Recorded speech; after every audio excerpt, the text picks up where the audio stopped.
Les autorités tunisiennes rejettent les accusations de discrimination raciale à l'égard de leur pays par certains médias. Elles estiment que leur pays est victime d'une campagne orchestrée par certaines sources visant à terner l'image de la Tunisie au sein des instances régionales et internationales.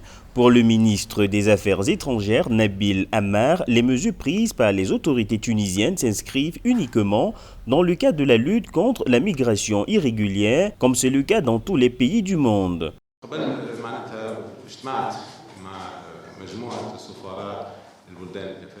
Nous avons échangé avec les ambassades des pays frères accrédités en Tunisie sur les mesures prises pour lutter sans stigmatisation contre l'immigration clandestine dans le respect des législations et traités internationaux.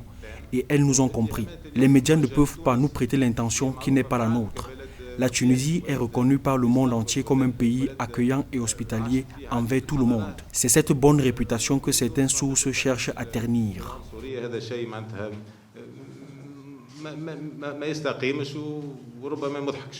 Le ministre Nabil Ammar a indiqué lors d'une conférence de presse le 6 mars que la Tunisie est l'un des pays fondateurs de l'Union africaine et ne peut être raciste vis-à-vis des Africains subsahariens. Il indique qu'une série de mesures visant à faciliter les procédures pour les étrangers résidant en Tunisie est mise en place. Il s'agit de prolonger le permis de séjour de 3 à 6 mois et l'exonération de paiement des pénalités de retard imposées aux expatriés ayant dépassé la durée de séjour autorisée.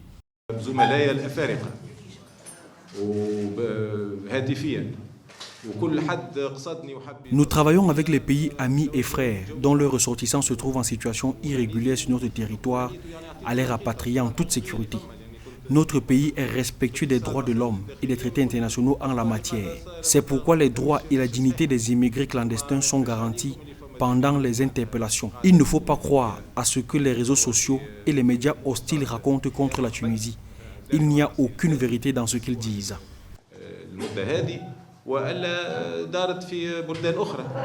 Pour rappel, le président tunisien Kais Saied avait estimé le 21 février dans un discours que des mesures urgentes étaient nécessaires contre l'immigration clandestine de ressortissants de l'Afrique subsaharienne dont la venue relevait selon lui d'une entreprise criminelle pour changer la composition démographique de la Tunisie. Un discours qui a suscité des réactions à travers le continent.